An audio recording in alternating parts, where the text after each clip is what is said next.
Hey, it's Adam, and in this video, I'm going to share with you one insight that is so profound that it can actually trigger a spiritual awakening experience within you if you have the wisdom to grasp what I'm saying here.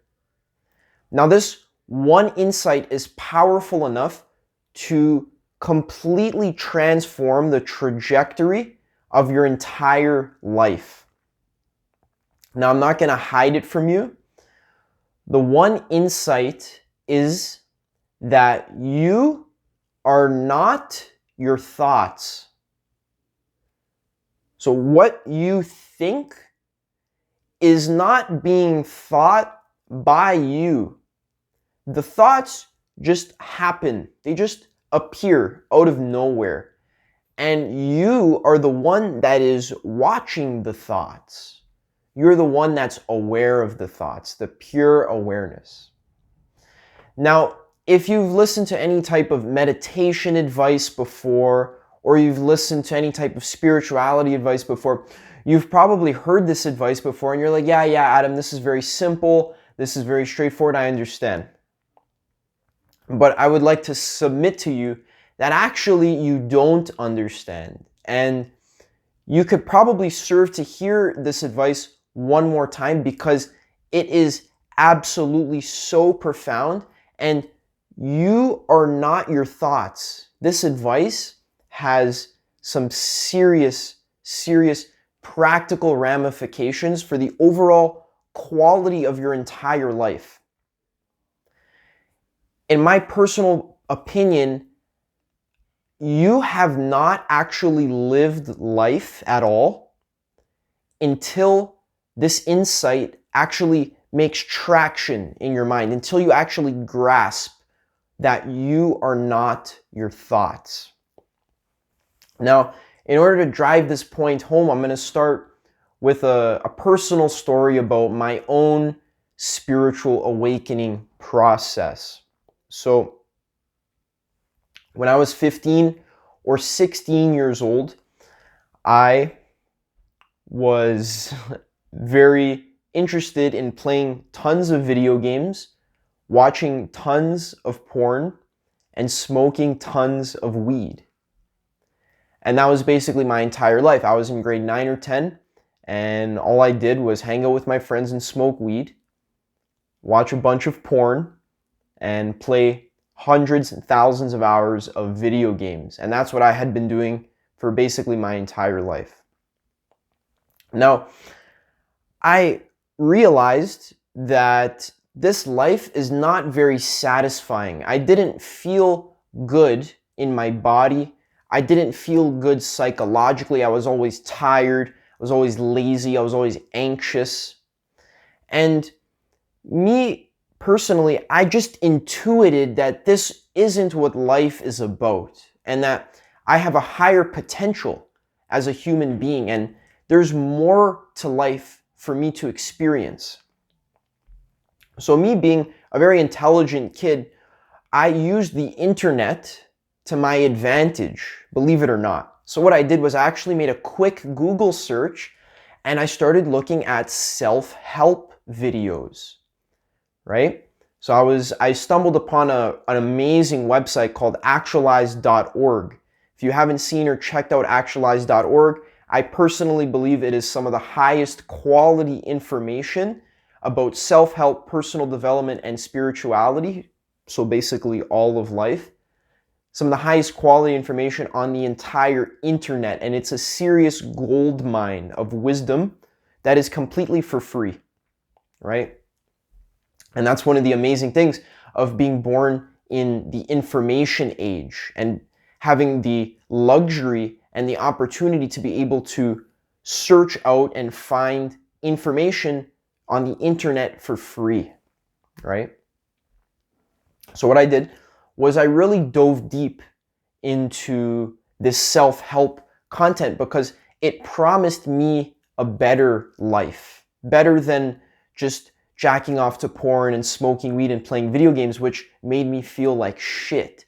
But I had no idea why I felt so bad because